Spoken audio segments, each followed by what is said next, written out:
추석 아침 송편을 빚던 며느리 은지가 갑자기 손을 멈추고 시어머니에게 속삭인다. 어머님, 지금 당장 밖으로 나가세요.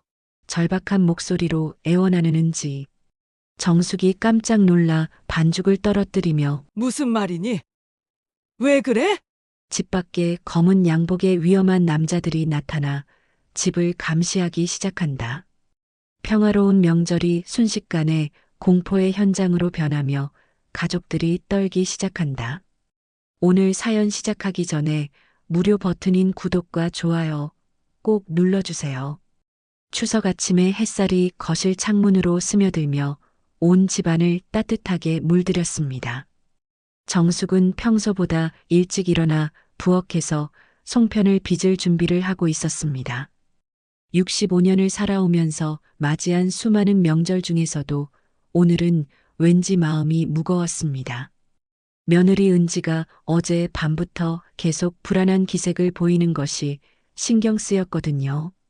정숙은 찹쌀가루를 체에 내리면서 어젯밤 일을 떠올렸습니다. 은지가 평소와 달리 계속 휴대폰을 들여다보더니 갑자기 울음을 터뜨렸던 일 말입니다. 괜찮다, 괜찮다고 중얼거리면서도 눈물을 훔치던 며느리의 모습이 자꾸만 머릿속에 맴돌았습니다. 뭔가 큰일이 생긴 것 같았지만 정숙은 섣불리 물어보지 못했습니다. 10년 넘게 함께 살면서 쌓인 신뢰가 있었지만 때로는 그 거리감이 오히려 벽이 되기도 했거든요. 새벽 5시부터 일어나 정성스럽게 준비한 송편 재료들이 부엌 식탁 위에 가지런히 놓여 있었습니다. 고운 찹쌀가루, 정성껏 삶아 으깬 팥, 참기름에 볶은 깨소, 그리고 은지가 좋아한다며 특별히 준비한 밤소까지. 매년 추석이면 정숙은 이렇게 정성을 다해 준비했습니다. 가족이 모이는 소중한 시간이었으니까요. 어머님, 제가 도와드릴게요. 은지가 앞치마를 두르며 부엌으로 들어왔습니다. 평소보다 목소리가 떨리는 것 같았지만 정숙은 별다른 말을 하지 않았습니다. 은지의 얼굴은 창백했고 눈 밑에는 다크서클이 짙게 자리 잡고 있었습니다. 분명히 밤새 잠을 설쳤을 것입니다. 손목에 찬 시계를 자꾸만 들여다보는 모습이 평상시의 여유로운 며느리와는 전혀 달랐습니다. 두 사람은 나란히 앉아 송편을 빚기 시작했습니다. TV에서는 고향길 교통정보가 끊임없이 흘러나왔고 아나운서의 밝은 목소리가 집안의 묘한 긴장감과 대조를 이루었습니다. 전국 고속도로 정체가 예상됩니다. 귀향길에 오르시는 분들은 충분한 시간을 두고 출발하시기 바랍니다. 아나운서의 목소리가 배경음처럼 흘러가는 가운데 두 사람의 손은 묵묵히 반죽을 빚어나갔습니다. 정숙의 손길은 수십 년간의 경험으로 능숙했습니다. 반죽을 적당한 크기로 떼어내고 가운데를 우물처럼 파서 소를 넣은 다음 동그랗게 빚어내는 모든 과정이 마치 예술작품을 만드는 것 같았습니다.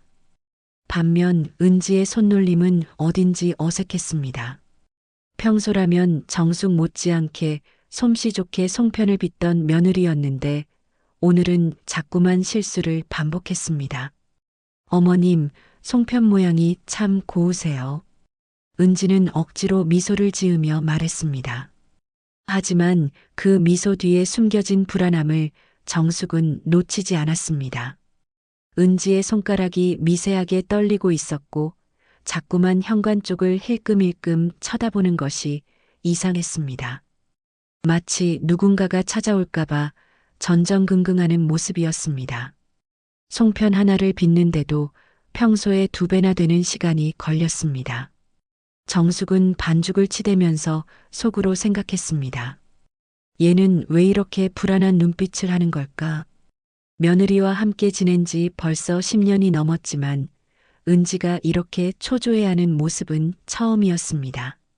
평소 차분하고 의젓한 며느리였는데 오늘은 마치 무언가를 두려워하는 것 같았습니다. 혹시 부부싸움이라도 했나 싶었지만 그것치고는 불안의 정도가 심했습니다. 집 밖에서 자동차 소리가 들릴 때마다 은지는 움찔했습니다. 누군가 문을 두드리기라도 할까봐 두려워하는 것 같았습니다. 정숙은 이런 며느리의 모습이 더욱 궁금해졌지만 직접 묻기에는 분위기가 너무 예민했습니다. 대신 자연스럽게 대화를 이끌어 보려 했습니다. 은지야, 어젯밤에 잠 못 잤지? 얼굴이 많이 피곤해 보이네. 정숙이 조심스럽게 물어봤습니다. 은지는 잠시 손을 멈추더니 대답했습니다. 아, 네. 그냥 잠이 안 와서요. 명절이라 그런가 봐요. 하지만 그 대답은 전혀 설득력이 없었습니다. 은지는 평소 어떤 일이 있어도 잠을 잘 자는 편이었거든요. 엄마, 우리 아빠 언제 와? 8살 된 손자 민준이 잠옷 차림으로 부엌에 나타났습니다. 머리가 산발이 된 채로 눈을 비비고 있는 모습이 사랑스러웠습니다. 할머니, 송편 언제 먹어요? 배고파요. 6살 된 손녀 서연이도 뒤따라와서 정숙의 치마를 잡아당겼습니다. 두 아이 모두 잠에서 막 깬 듯 뽀송뽀송한 얼굴로 부엌을 기웃거렸습니다. 아이들의 천진난만한 웃음소리가 집안에 활기를 불어넣었지만 은지의 표정은 더욱 어두워졌습니다. 아이들이 아빠를 찾을 때마다 은지는 마치 가슴이 찢어지는 것 같은 표정을 지었습니다. 정숙은 그런 며느리의 모습을 지켜보며 가슴이 답답해졌습니다. 분명히 무언가 큰 일이 벌어지고 있는데 자신만 모르고 있다는 생각이 들었습니다. 아빠가 곧 올 거야.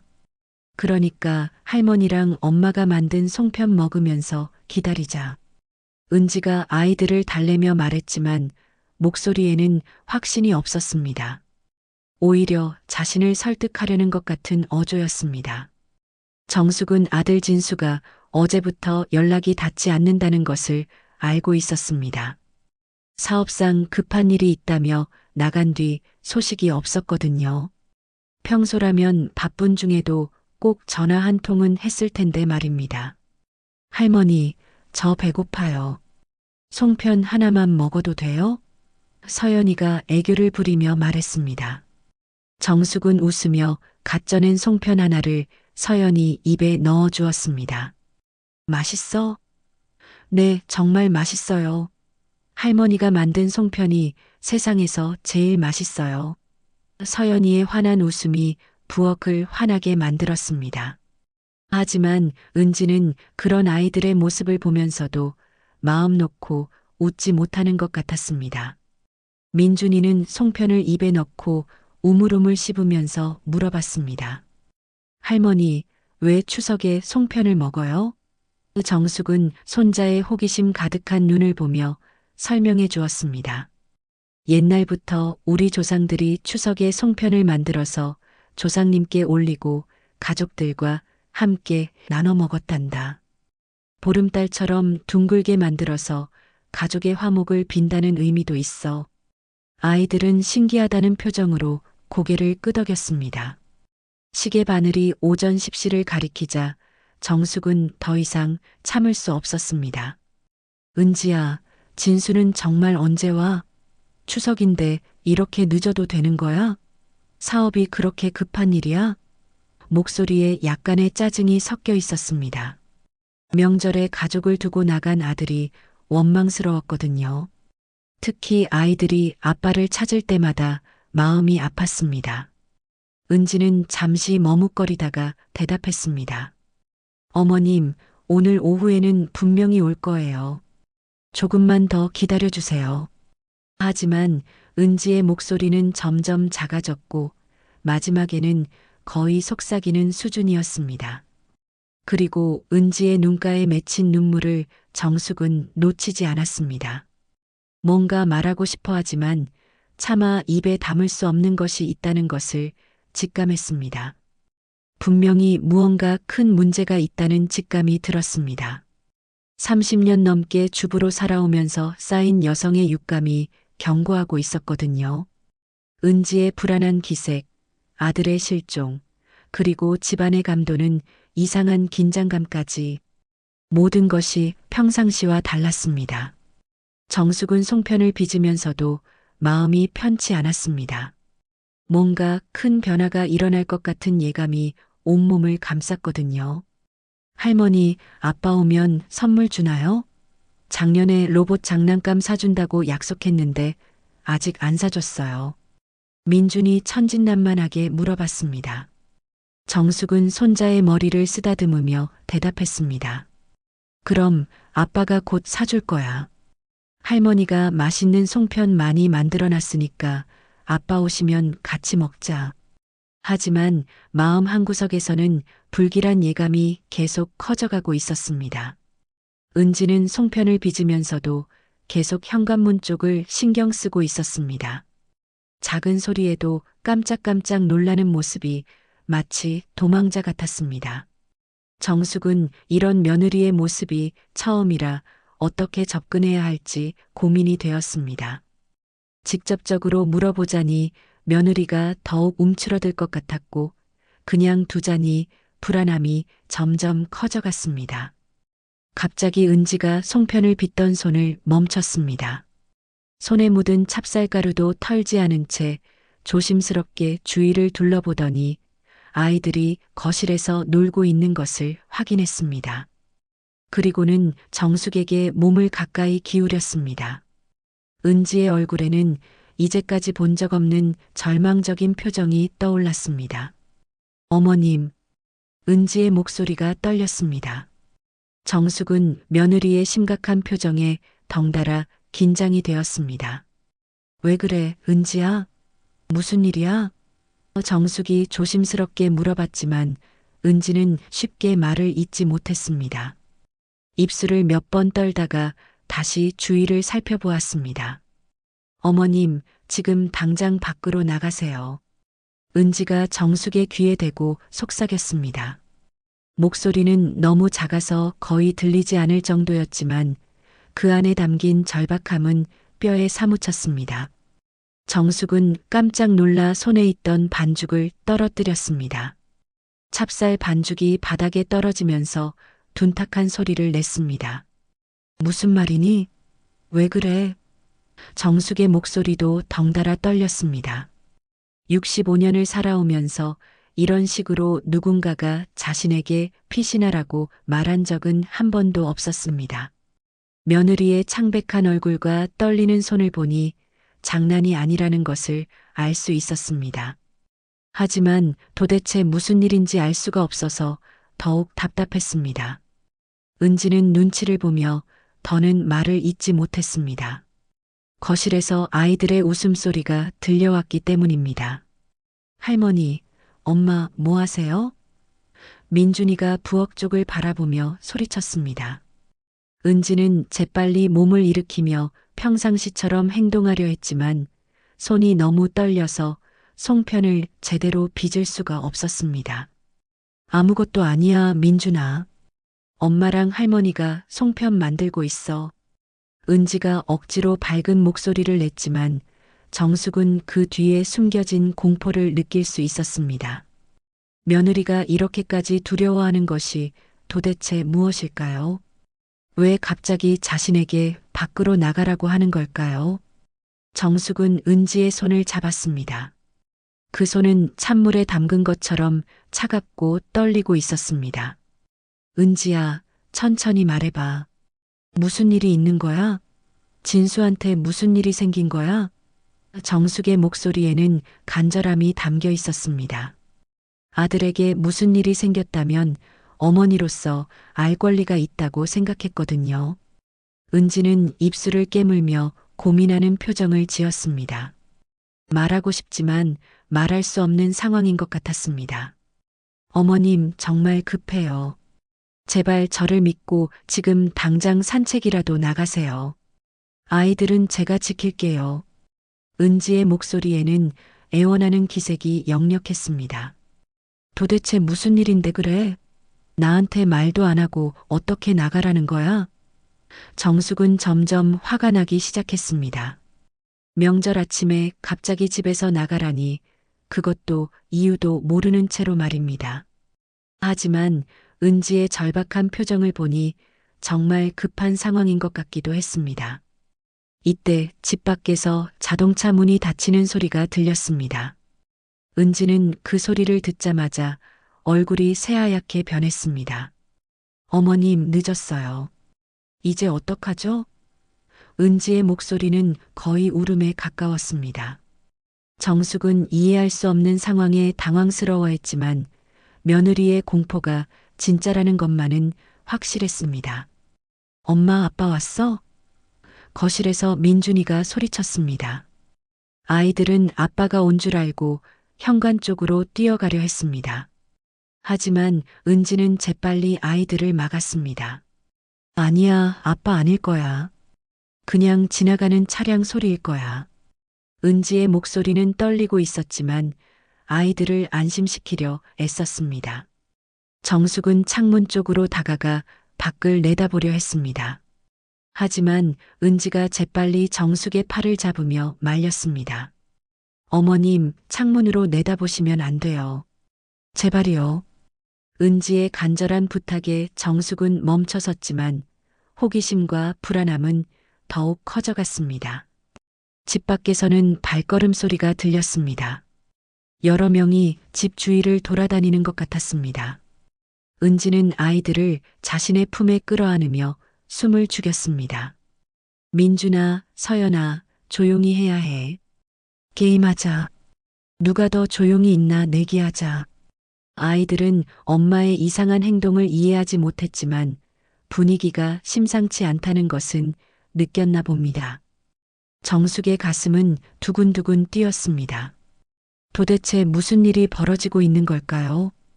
왜 며느리는 이렇게 두려워하고 왜 자신에게 집에서 나가라고 했을까요? 그리고 밖에 있는 사람들은 누구일까요? 평화로웠던 추석 아침이 갑자기 악몽으로 변해가고 있었습니다.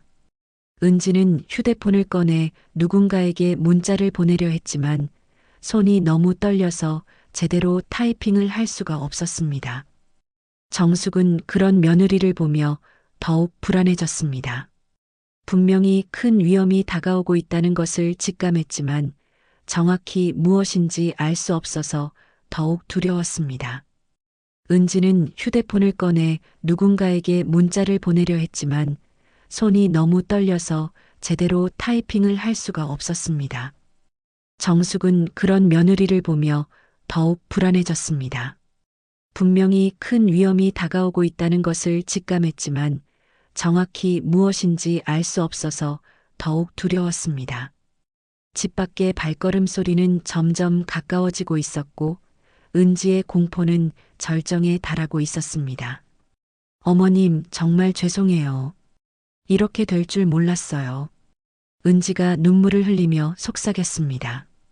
정숙은 며느리의 어깨를 다독이며 진정시키려 했지만 자신도 무슨 일인지 모르는 상황에서 할 수 있는 말이 별로 없었습니다. 다만 가족이 위험에 처했다는 것만은 분명해 보였습니다. 집 밖의 소음이 잠시 멈췄습니다. 은지는 조심스럽게 창문 근처로 다가가 커튼 사이로 밖을 내다보았습니다. 그리고는 얼굴이 더욱 창백해졌습니다. 어머님, 정말 큰일 났어요. 저 사람들이 정말 왔어요. 은지의 목소리에는 절망감이 가득했습니다. 정숙도 참을 수 없어서 은지 옆으로 가서 조심스럽게 밖을 내다보았습니다. 그런데 평소에 보던 평범한 동네 풍경과는 전혀 다른 모습이 펼쳐져 있었습니다. 낯선 검은색 세단 한 대가 집 앞에 멈춰 서 있었고 양복을 입은 남자 2명이 집을 둘러보고 있었습니다. 두 남자는 명백히 이 동네 사람들이 아니었습니다. 깔끔한 정장 차림에 선글라스를 끼고 있었고 한 명은 휴대폰으로 누군가와 통화를 하고 있었습니다. 다른 한 명은 집의 구조를 파악하려는 듯 이곳저곳을 살펴보고 있었습니다.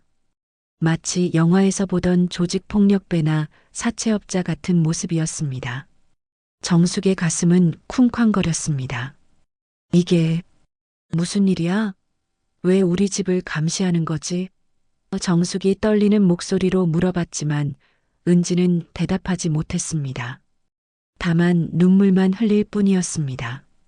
정숙은 이제야 상황의 심각성을 깨달았습니다. 이것은 단순한 가정 문제가 아니었습니다. 휴대폰으로 통화하던 남자가 뭔가를 보고하는 소리가 희미하게 들렸습니다. 네, 확인했습니다. 집에 있는 것 같습니다. 어떻게 할까요? 그 목소리는 차갑고 사무적이었습니다. 정숙은 온몸에 소름이 돋았습니다. 저 사람들이 자신들을 찾고 있다는 것이 분명했습니다. 엄마, 왜 저 아저씨들이 우리 집 앞에 있어요?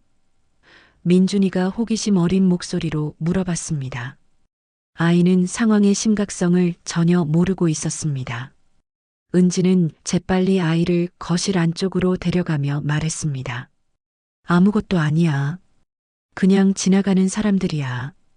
할머니랑 같이 놀자.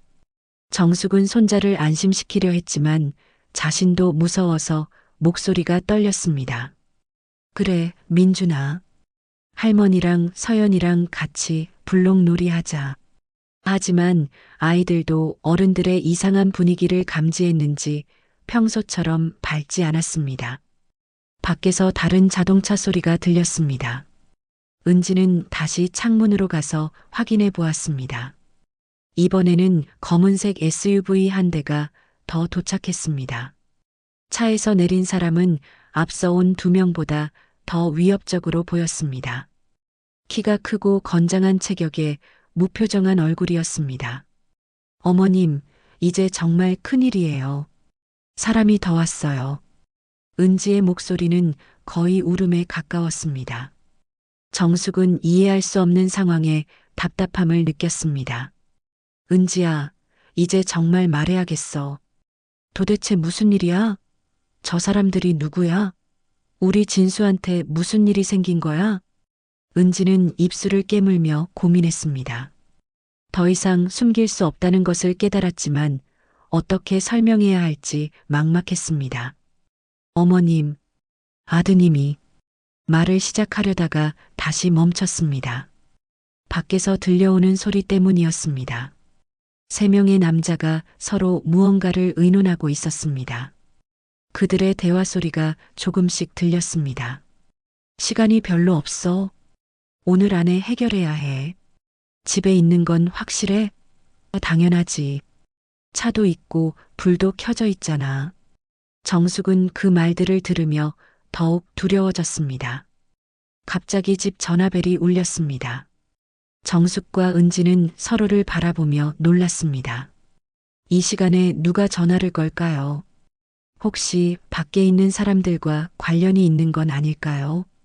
전화벨이 계속 울렸지만 아무도 받으려 하지 않았습니다. 할머니, 전화 안 받아요? 서연이가 물어봤습니다. 평소라면 전화벨이 울리면 바로 받는 할머니였는데 오늘은 이상하다는 생각이 든 모양입니다. 정숙은 딸꾹질이 날 것 같았지만 참고 있었습니다. 잠깐만. 할머니가 손이 더러워서 전화벨이 멈췄다가 다시 울렸습니다. 누군가가 계속 전화를 걸고 있는 것 같았습니다. 은지는 발신자 번호를 확인해 보려 했지만 번호가 표시되지 않았습니다. 어머님, 받지 마세요. 분명히 저 사람 들릴 거예요.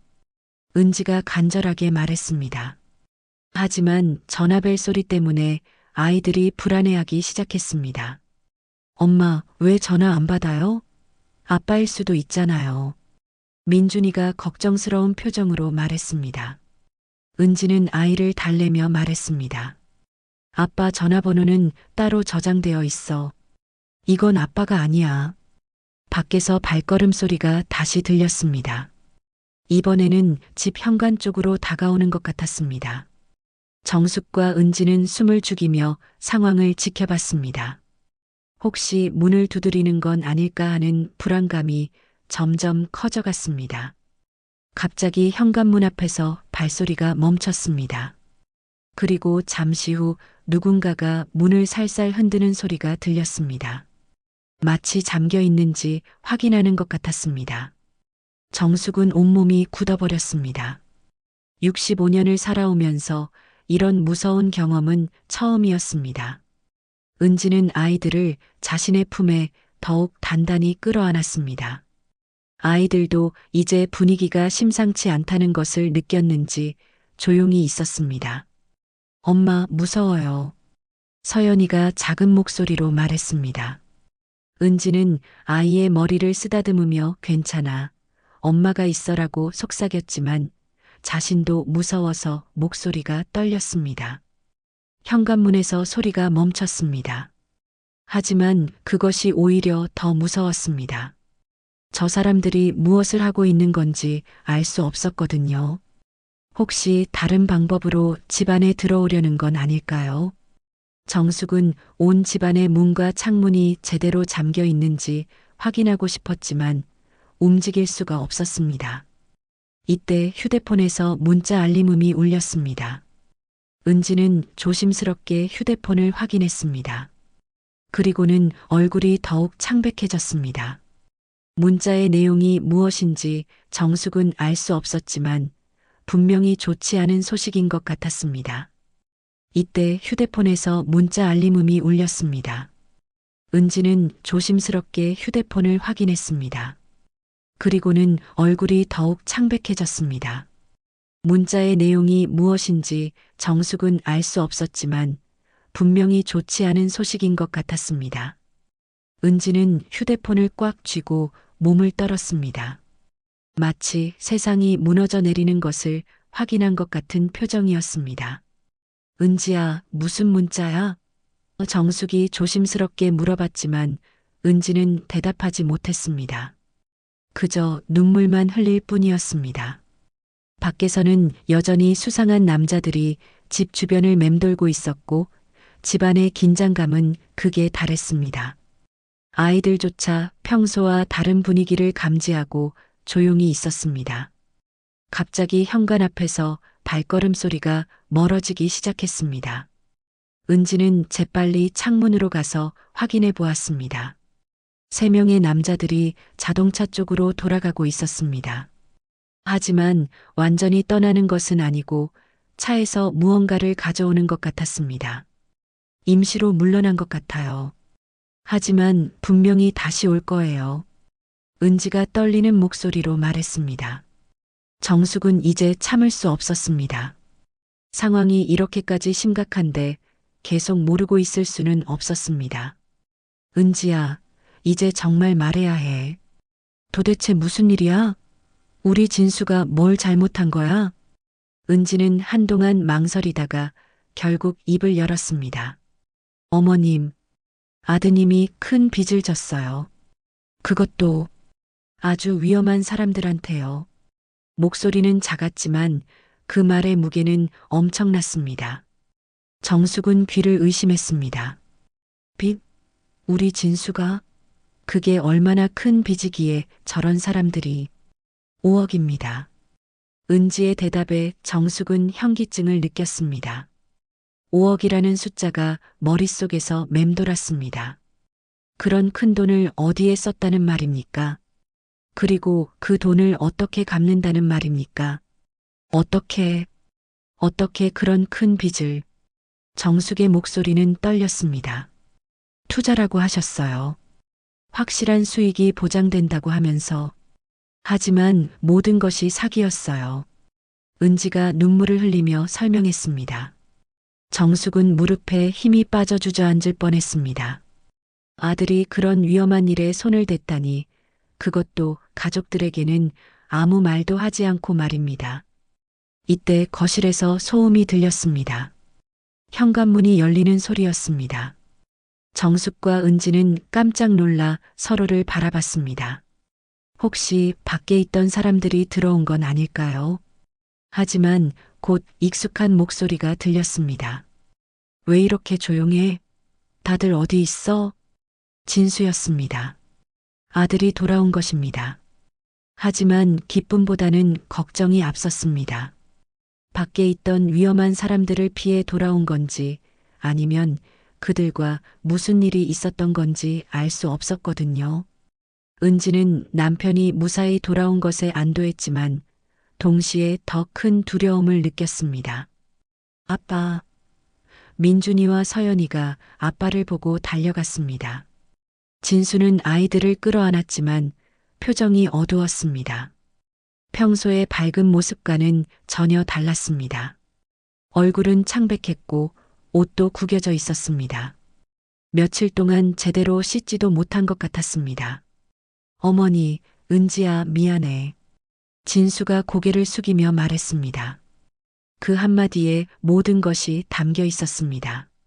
자신이 저지른 일에 대한 죄책감, 가족들을 위험에 빠뜨린 것에 대한 미안함, 그리고 앞으로 어떻게 해야 할지 모르는 절망감까지 말입니다. 정숙은 아들을 보며 복잡한 감정이 들었습니다.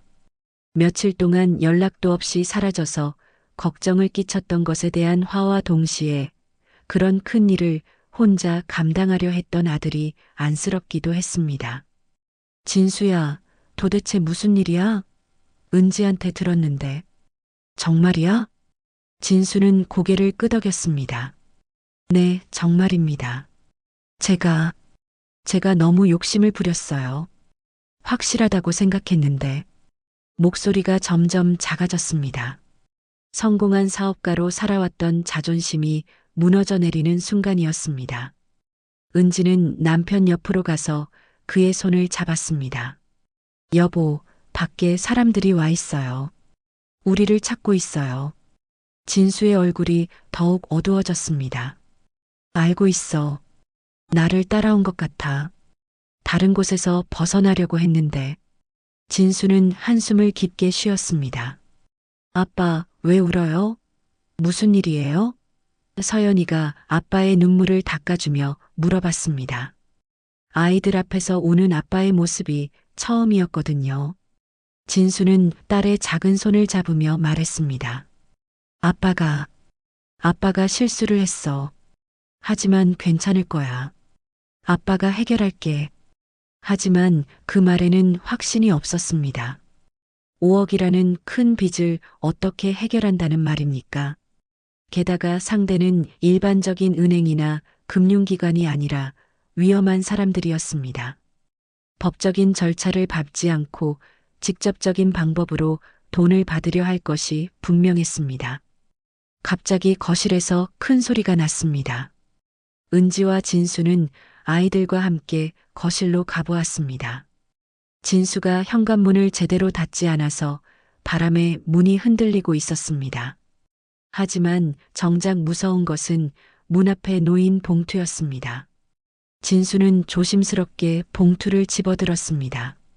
봉투에는 아무것도 쓰여 있지 않았지만 안에 들어있는 것이 무엇인지는 대충 짐작할 수 있었습니다. 진수가 봉투를 열자 사진 몇 장이 나왔습니다. 가족들의 일상 모습을 찍은 사진들이었습니다.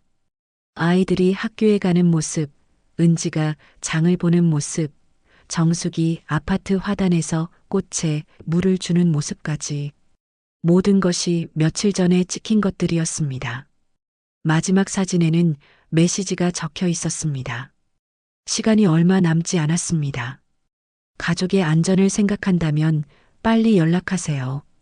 진수는 사진들을 보며 온몸이 떨렸습니다. 자신의 실수 때문에 가족들이 위험에 빠진 것입니다. 특히 아무것도 모르는 아이들과 어머니까지 감시당하고 있다는 사실이 견딜 수 없었습니다. 이런 일이. 진수는 말을 잇지 못했습니다. 정숙은 사진들을 보며 충격을 받았습니다. 자신들이 며칠 동안 감시당하고 있었다는 것도 무서웠지만 아들이 이런 위험한 상황에 빠져 있었다는 것이 더욱 충격적이었습니다. 진수야, 이제 어떻게 할 거야? 정말 5억을 갚을 수 있어? 진수는 고개를 저었습니다. 지금 당장은 불가능합니다. 회사 자금도 다 투자에 넣었고 개인 통장도 비어 있어요. 절망적인 상황이었습니다. 돈도 없고 시간도 없고 상대는 위험한 사람들이었습니다. 진수는 이제 어떻게 해야 할지 완전히 막막했습니다. 돈도 없고 시간도 없고 상대는 위험한 사람들이었습니다. 가족들을 보며 죄책감에 짓눌렸습니다. 자신의 욕심 때문에 사랑하는 가족들이 이런 위험에 빠졌다는 것이 견딜 수 없었습니다. 특히 아무것도 모르는 채로 감시당한 아이들과 어머니를 생각하니 가슴이 미어졌습니다. 아빠, 저 사진은 뭐예요? 왜 우리가 나와 있어요? 민준이가 호기심 어린 눈으로 물어봤습니다. 아이는 상황의 심각성을 전혀 모르고 있었습니다.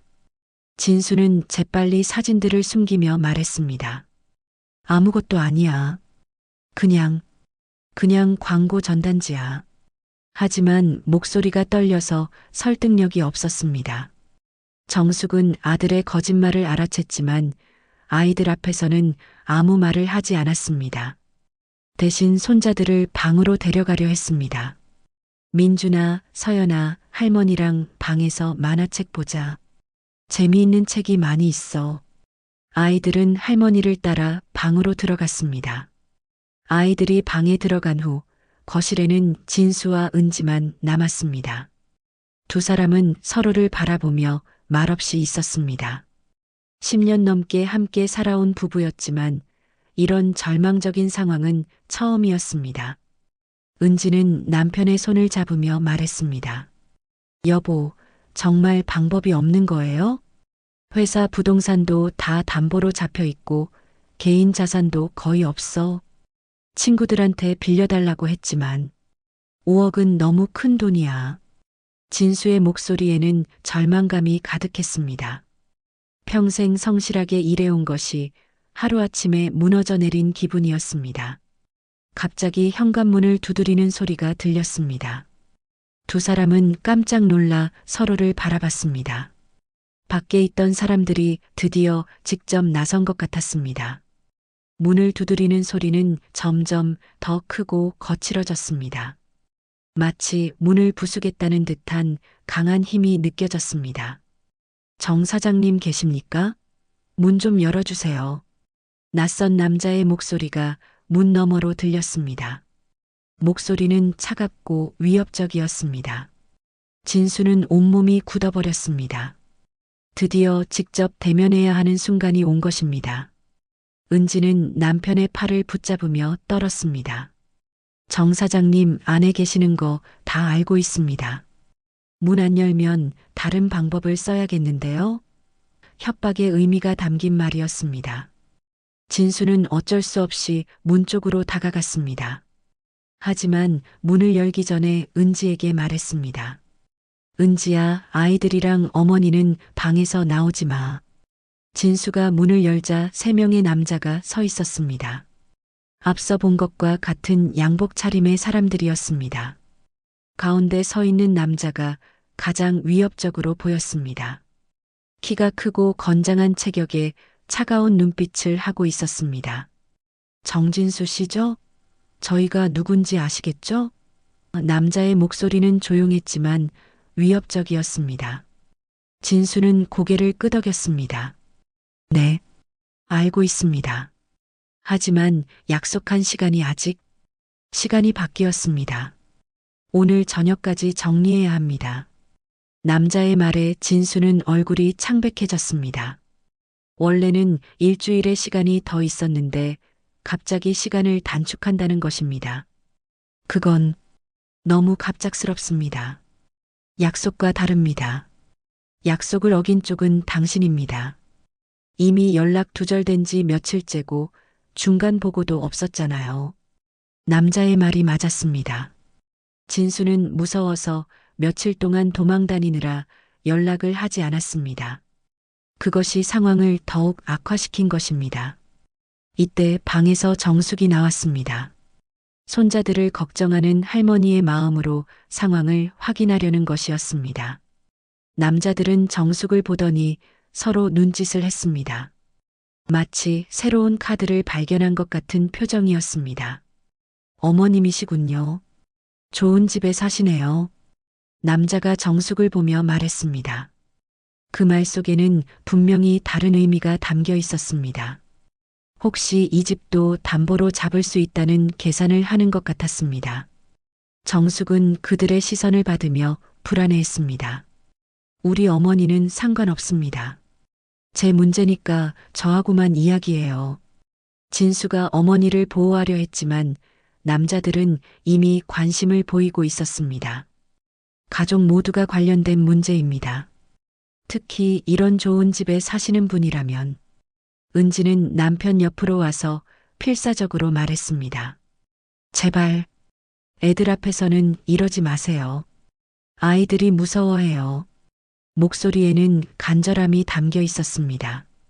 하지만 남자들은 전혀 개의치 않는 표정이었습니다. 빚 갚을 시간입니다. 정 사장님. 더 이상 기다릴 수 없어요. 남자가 시계를 보며 말했습니다. 오늘 밤 12시까지입니다. 그때까지 5억을 준비하지 못하면 말을 끝내지 않았지만 그 의미는 분명했습니다. 정숙은 손주들을 끌어안고 떨었습니다. 8살, 6살밖에 안 된 아이들이 이런 무서운 상황을 겪어야 한다니. 아이들은 할머니의 품에서 울먹였습니다. 할머니, 무서워요. 저 아저씨들 왜 화내요?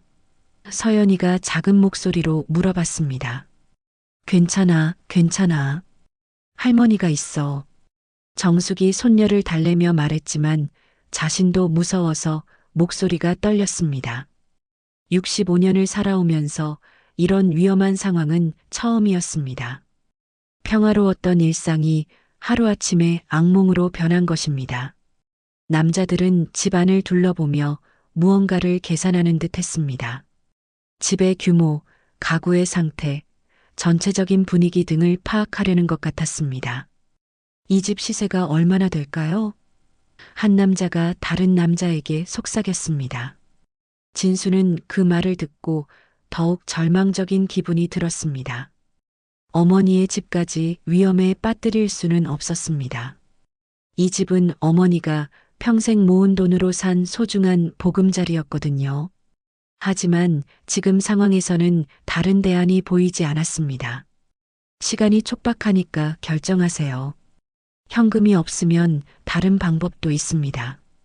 남자가 의미심장하게 말했습니다. 그 다른 방법이 무엇인지는 뻔했습니다. 부동산이나 다른 자산을 담보로 잡겠다는 뜻이었습니다. 혹은 더 무서운 방법일 수도 있었습니다. 모든 것이 무너져 내릴 것 같은 순간이었습니다. 가족의 평화로운 일상, 아이들의 안전, 어머니의 노후 보장까지 모든 것이 위험에 처했습니다. 진수는 자신의 어리석은 욕심이 가져온 결과를 보며 후회했지만 이미 되돌릴 수는 없었습니다. 오늘 밤 12시까지 남은 시간은 얼마 되지 않았고 기적이 일어나지 않는 한 모든 것을 잃게 될 상황이었습니다. 모든 것이 무너져 내릴 것 같은 순간이었습니다. 가족의 평화로운 일상, 아이들의 안전, 어머니의 노후 보장까지 모든 것이 위험에 처했습니다. 진수는 자신의 어리석은 욕심이 가져온 결과를 보며 후회했지만 이미 되돌릴 수는 없었습니다. 오늘 밤 12시까지 남은 시간은 얼마 되지 않았고 기적이 일어나지 않는 한 모든 것을 잃게 될 상황이었습니다. 남자들이 떠난 후 집안은 죽음과 같은 정적에 휩싸였습니다. 진수는 소파에 주저앉아 머리를 감쌌습니다. 은지는 아이들을 방에 재워두고 나와서 남편 옆에 앉았습니다. 정숙은 부엌에서 차를 끓이고 있었지만 손이 너무 떨려서 찻잔을 제대로 들 수가 없었습니다. 여보, 정말 방법이 없는 거예요? 은지가 마지막 희망을 붙잡고 물어봤습니다. 하지만 진수는 고개를 저었습니다. 친구들한테도 다 연락해봤어. 하지만 5억은 아무도 빌려줄 수 없다고 해. 은행은 이미 대출 한도를 다 썼고 절망적인 상황이었습니다.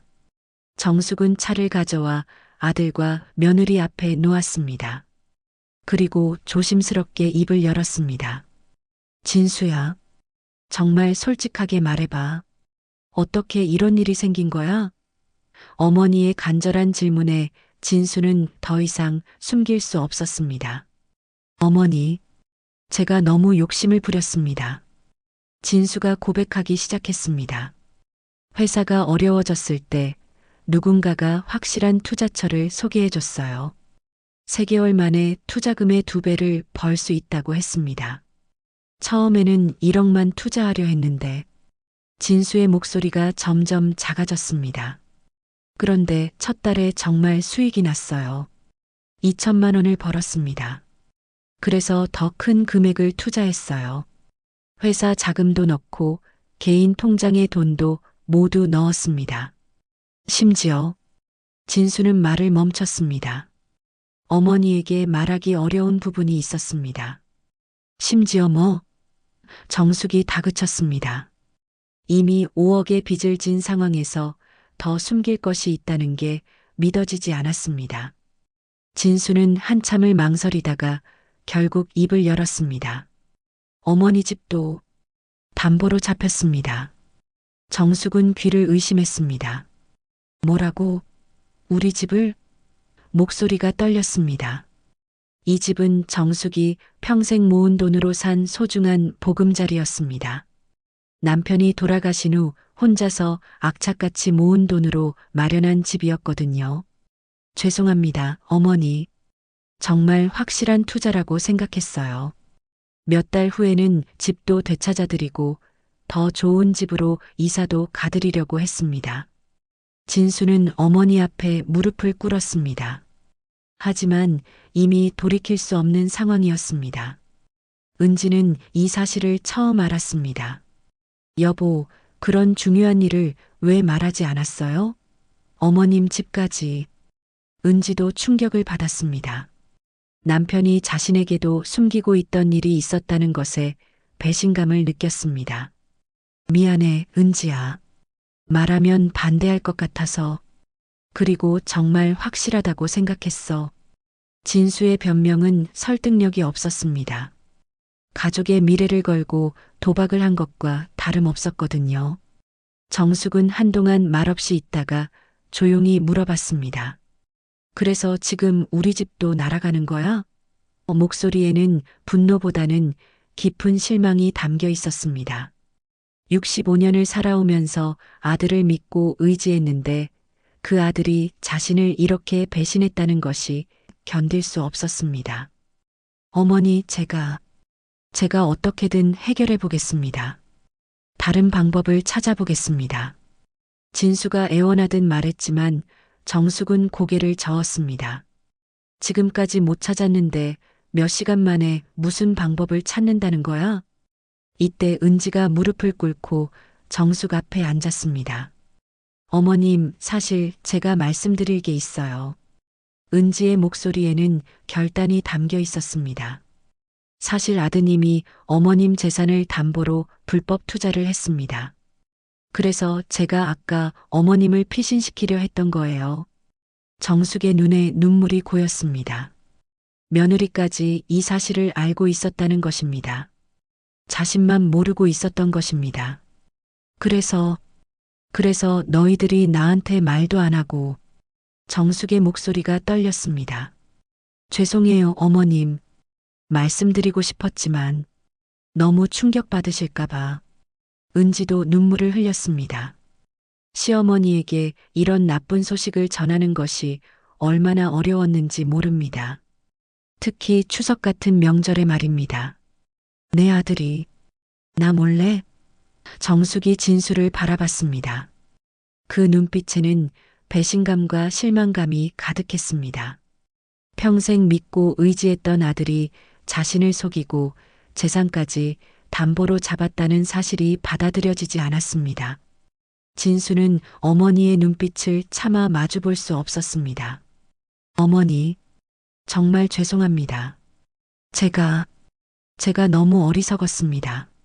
하지만 사과만으로는 이미 벌어진 일을 되돌릴 수 없었습니다. 갑자기 정숙이 일어났습니다. 그리고 자신의 방으로 들어갔습니다. 진수와 은지는 어리둥절해했습니다. 어머니가 무엇을 하려는 것일까요? 혹시 너무 충격을 받아서 쓰러지는 건 아닐까 걱정되었습니다.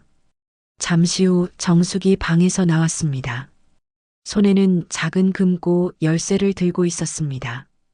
진수야, 은지야. 나는 너희들이 생각하는 그런 무력한 할머니가 아니야. 정숙의 목소리에는 지금까지 들어보지 못한 단호함이 담겨 있었습니다. 어머니, 무슨 말씀이세요? 진수가 의아해했습니다. 어머니의 표정이 갑자기 달라진 것이 이상했습니다. 절망에 빠져 있을 줄 알았는데 오히려 어떤 결심을 한 것 같았습니다. 정숙은 금고를 열고 안에서 서류들을 꺼냈습니다. 그리고 진수와 은지 앞에 놓았습니다. 이것들이 뭔지 아니? 서류들을 살펴보니 부동산 등기부등본, 예금 통장, 그리고 투자 증서들이었습니다. 어머니, 이게 뭐예요? 은지가 서류들을 보며 놀랐습니다. 그 내용을 보니 정숙의 재산이 생각보다 훨씬 많았습니다. 아파트 외에도 상가 건물 몇 채와 상당한 현금까지 있었습니다. 너희들은 내가 그냥 연금으로 사는 할머니인 줄 알았지? 내가 젊었을 때부터 모은 돈이 얼마나 되는지 알아? 정숙의 목소리에는 자신감이 넘쳤습니다. 사실 정숙은 젊었을 때부터 꾸준히 투자하고 저축해온 똑똑한 여성이었습니다. 진수는 어머니의 서류들을 보며 깜짝 놀랐습니다. 어머니가 이렇게 많은 재산을 가지고 있었다는 것을 전혀 몰랐습니다. 어머니, 이렇게 많은 돈이. 하지만 이것들로도 5억을 다 해결하기는 어려워. 그리고 무엇보다 정숙이 잠시 멈췄습니다. 내가 내 아들이지만 이런 식으로는 안 돼. 책임은 져야 한다. 정숙의 목소리에는 지금까지 들어보지 못한 차가운 단호함이 담겨 있었습니다. 65년을 살아오면서 쌓인 지혜와 경험이 이 순간 빛을 발하고 있었습니다. 진수는 어머니의 변화된 모습에 당황했습니다. 평소 자상하고 온화했던 어머니가 갑자기 이렇게 냉정해질 줄은 상상도 못했습니다. 어머니, 무슨 말씀이세요? 저를 도와주시는 거 아니에요? 진수의 목소리에는 혼란이 가득했습니다. 정숙은 서류들을 정리하며 차분히 말했습니다. 도와준다고? 진수야, 너는 지금까지 내가 얼마나 고생해서 이 재산을 모았는지 알고 있니? 정숙의 눈빛이 예리해졌습니다. 너 아버지 돌아가시고 나서 내가 어떻게 살았는지 기억해? 진수는 할 말이 없었습니다. 어머니가 혼자서 자신을 키우느라 얼마나 고생했는지 알고 있었습니다. 낮에는 식당에서 일하고 밤에는 다른 집 청소를 하면서 생활비를 벌었던 어머니였습니다. 그 고생스러운 시절을 잊을 수가 없었습니다. 내가 20년 넘게 한 푼, 두 푼 모은 돈으로 너를 대학까지 보냈어. 그리고 결혼할 때도 도와줬고 사업 시작할 때도 지원해줬지. 정숙의 목소리에는 서운함이 섞여 있었습니다. 그런데 너는 나한테 상의도 없이 내 집을 담보로 잡았다고? 은지는 시어머니와 남편 사이에서 어쩔 줄 몰라 했습니다. 이런 가족 갈등을 겪어본 적이 없었거든요. 어머님, 저희가 정말 잘못했어요. 하지만 지금은 은지가 중재하려 했지만 정숙은 손을 들어 막았습니다. 은지야, 너도 알고 있었으면서 나한테는 말하지 않았잖아. 나를 바보로 본 거야? 정숙의 질책에 은지도 고개를 숙였습니다. 시어머니의 말이 맞았습니다. 자신도 남편의 잘못을 알고 있으면서 숨겼던 것입니다. 정숙은 결심한 듯 일어났습니다. 이제 더는 숨길 수 없겠구나. 진수야, 너는 내가 그냥 평범한 할머니인 줄 알았지? 내가 누군지 제대로 보여줄게. 정숙이 다시 방으로 들어가 무언가를 가져왔습니다. 손에 들고 있는 것은 호텔 스위트룸 키카드였습니다. 그리고 명함 한 장이었습니다. 진수와 은지는 그것들을 보며 의아해했습니다. 어머니, 이게 뭐예요? 진수가 조심스럽게 물어봤습니다. 명함을 읽어봐. 정숙이 명함을 진수에게 건넸습니다. 명함에는 백양그룹 고문 정정숙이라고 적혀 있었습니다. 진수는 눈을 의심했습니다. 백양그룹은 국내 굴지의 대기업 중 하나였습니다. 어머니, 이게 정말 50년 전부터 그 회사의 숨은 주주였어. 처음에는 작은 지분이었지만 시간이 지나면서 늘려왔지. 정숙의 고백에 진수와 은지는 충격을 받았습니다. 어머니가 이런 비밀을 가지고 있었다니 상상도 못했습니다. 그럼 어머님은? 은지가 떨리는 목소리로 물어봤습니다. 네, 여러분이 생각하는 것보다 훨씬 많은 돈을 가지고 있어요. 하지만 그 돈은 함부로 쓸 수 있는 게 아니에요. 정숙의 목소리에는 무게감이 있었습니다. 정숙은 호텔 키카드를 들어보였습니다. 이 호텔 스위트룸도 내 소유야. 비상시를 대비해서 마련해둔 곳이지. 진수는 어머니를 새롭게 보게 되었습니다. 평생 알고 지낸 어머니였지만 이런 면모가 있었다는 것을 전혀 몰랐습니다. 그럼 5억 정도는? 진수가 희망적으로 말하려 했지만 정숙은 단호하게 고개를 저었습니다. 돈이 있다고 해서 너의 잘못을 덮어줄 생각은 없어. 내가 저지른 일에 대한 책임은 내가 져야 해. 어머니, 그럼 저는 어떻게 하라는 말씀이세요? 시간이 얼마 남지 않았어요.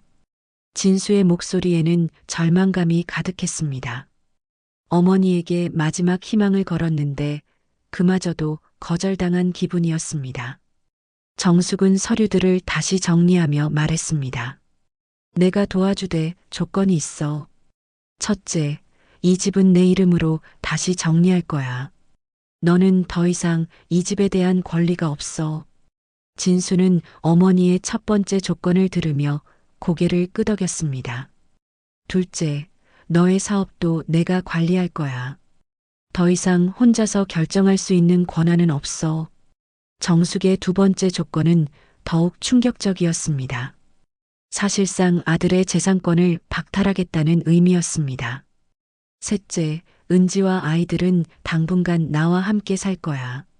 너는 이 일을 완전히 해결할 때까지 가족과 떨어져 있어야 해. 마지막 조건은 가장 아픈 것이었습니다. 가족과 헤어져야 한다는 것이었습니다. 진수는 어머니의 조건들을 들으며 절규했습니다. 어머니, 그건 너무해요. 제가 아무리 잘못했어도. 하지만 정숙은 흔들리지 않았습니다. 너무하다고?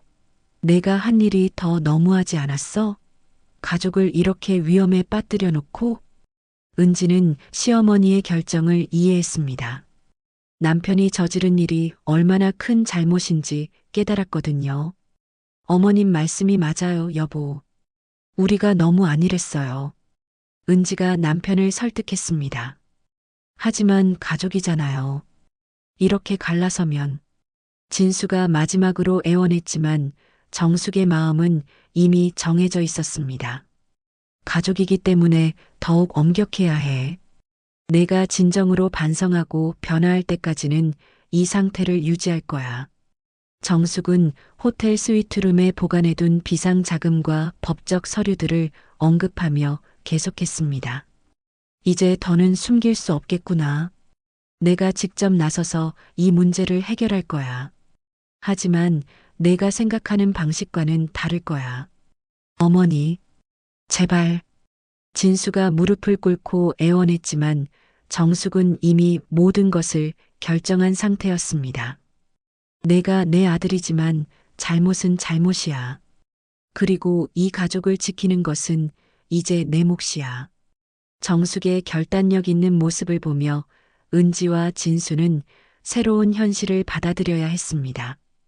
더 이상 예전의 평범한 할머니가 아닌 강인하고 지혜로운 여성으로서의 정숙이 가족의 위기를 해결하려 하고 있었습니다.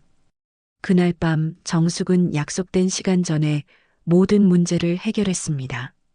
오랜 경험과 숨겨진 인맥을 동원해서 말입니다. 며칠이 흘렀습니다. 추석이 지나고 일상이 돌아왔지만 정가족의 삶은 완전히 달라져 있었습니다. 진수는 약속대로 가족과 떨어져 지내며 자신의 잘못을 반성하고 있었습니다. 회사도 어머니의 관리 하에 들어가면서 서서히 정상화되고 있었습니다. 정숙은 호텔 스위트룸에서 새로운 생활을 시작했습니다. 은지와 아이들도 함께였습니다. 넓고 고급스러운 공간에서 아이들은 처음에는 신기해했지만 곧 적응했습니다. 할머니, 여기가 정말 할머니 집이에요? 서연이가 호기심 어린 눈으로 물어봤습니다. 그럼 서연아, 할머니가 너희들을 위해 준비한 특별한 집이야. 정숙은 손녀를 안으며 따뜻하게 웃었습니다. 아이들에게는 아직 상황을 자세히 설명하지 않았지만 할머니와 함께 있다는 것만으로도 안심하는 것 같았습니다. 호텔 직원들은 정숙을 극진히 모셨습니다. 이 호텔의 실질적인 소유주였기 때문입니다. 회장님, 오늘 식사는 어떻게 준비해 드릴까요? 젊은 여직원이 공손하게 물어봤습니다. 정숙은 이런 대접이 어색하지 않았습니다. 오랫동안 숨겨온 정체성이었지만 본래 자신의 모습이었거든요. 오늘은 송편을 만들어 볼까 해요. 혹시 부엌을 좀 빌릴 수 있을까요? 정숙이 부탁했습니다. 직원은 기꺼이 안내해 주었습니다. 호텔의 고급 주방에서 정숙은 다시 송편을 빚기 시작했습니다. 이번에는 은지와 아이들, 그리고 호텔 직원들과 함께였습니다. 회장님, 제가 도와드릴게요. 주방장이 나서서 말했습니다. 하지만 정숙은 손을 저으며 웃었습니다. 아니에요. 이건 제가 직접 해야 해요. 가족과 함께하는 일이거든요. 정숙의 말에 주방장도 미소를 지었습니다. 은지는 시어머니의 새로운 모습에 감탄했습니다. 호텔 직원들이 정숙을 대하는 모습을 보니 정말 대단한 분이었다는 것을 새삼 깨달았습니다. 어머님 정말 멋있으세요. 저는 어머님에 대해 아무것도 몰랐네요. 은지야, 사람은 겉모습으로 판단하면 안 되는 거야.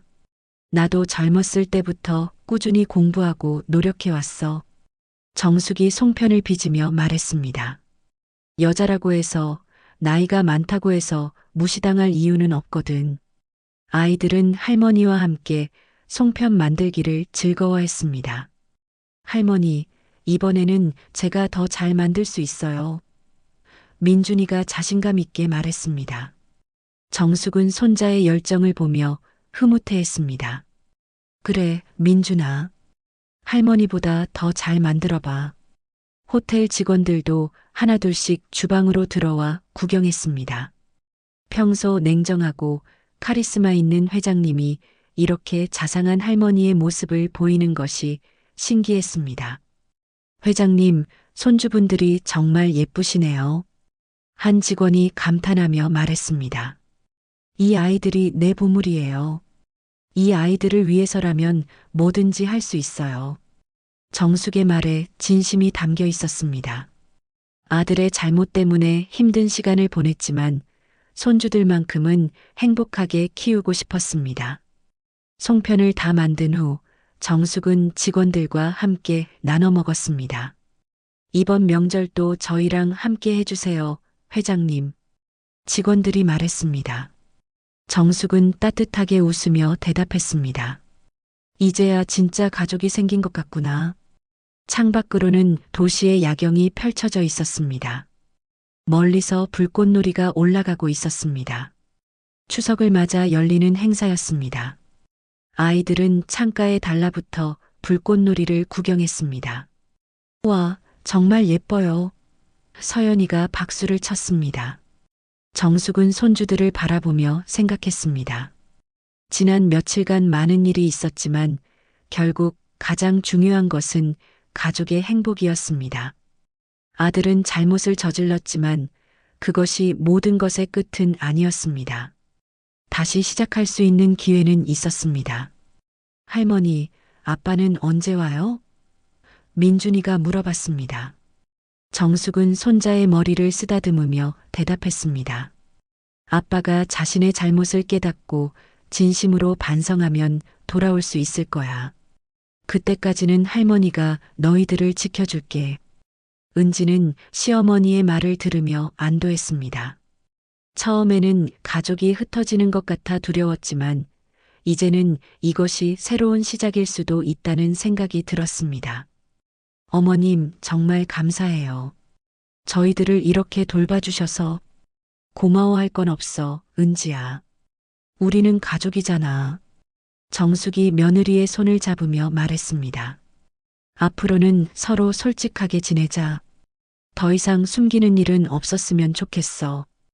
호텔 직원들은 이런 가족의 모습을 보며 감동했습니다. 평소 업무적인 관계로만 알던 회장님이 이렇게 따뜻한 분이었다는 것을 새삼 깨달았습니다. 회장님, 가족분들과 함께 일할 수 있어서 영광입니다. 매니저가 인사했습니다. 정숙은 비로소 자유로웠습니다. 더 이상 숨길 필요도 겸손할 필요도 없었습니다. 자신의 진짜 모습을 드러내고 가족을 지킬 수 있는 힘을 보여줄 수 있었습니다. 65년의 인생에서 가장 당당하고 의미 있는 순간이었습니다. 불꽃놀이가 절정에 달하자 온 가족이 창가에 모였습니다. 화려한 불꽃이 하늘을 수놓으며 새로운 시작을 축복하는 것 같았습니다. 정숙은 손주들을 양옆에 끼고 앉아 이 순간을 만끽했습니다. 진짜 가족의 의미를 깨달은 소중한 명절이었습니다. 할머니, 내년 추석에도 여기서 송편 만들어요. 서연이가 할머니에게 약속을 구했습니다. 정숙은 손녀를 끌어안으며 웃었습니다. 그럼 내년에도 그 다음 해에도 할머니가 맛있는 송편 만들어줄게. 그녀의 새로운 인생이 이제 막 시작되고 있었습니다. 오늘 이야기가 조금이라도 마음에 와닿으셨다면 구독과 좋아요로 함께 해주세요.